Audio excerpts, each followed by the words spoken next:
কোথায় দাসী? রাধেশ করেন মহারাজ। যাও তুমি পার্বতীকে পাঠায় দাও এখানে। ঠিক আছে মহারাজ।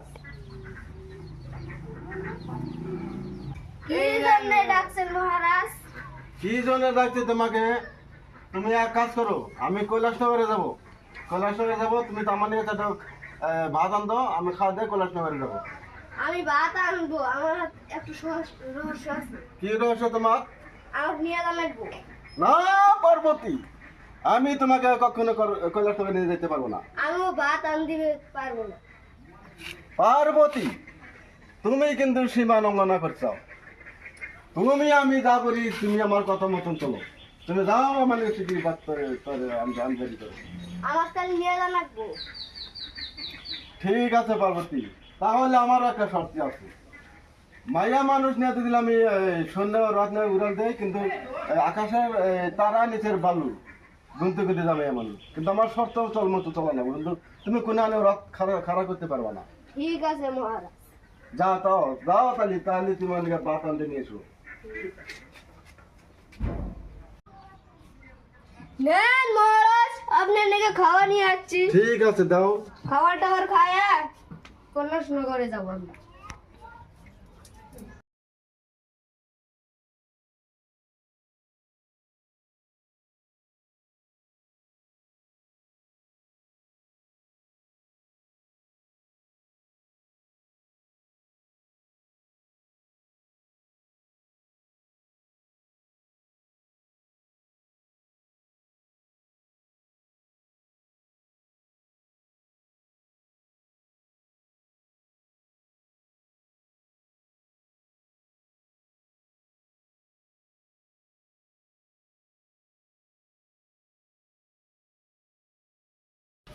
তবে চলো পার্বতী, আমরা এখন কৈলাসনগরে যাই।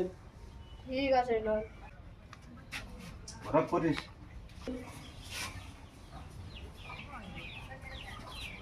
মহারাজ, এখানে রথ খাড়া করান।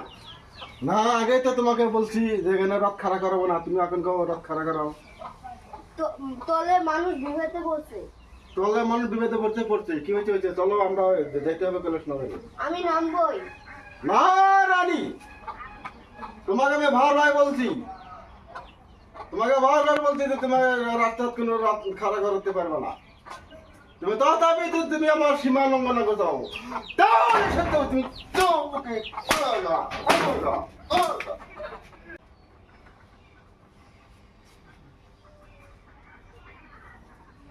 যেতে আপনি মারেন না কেন, আমি নামবই।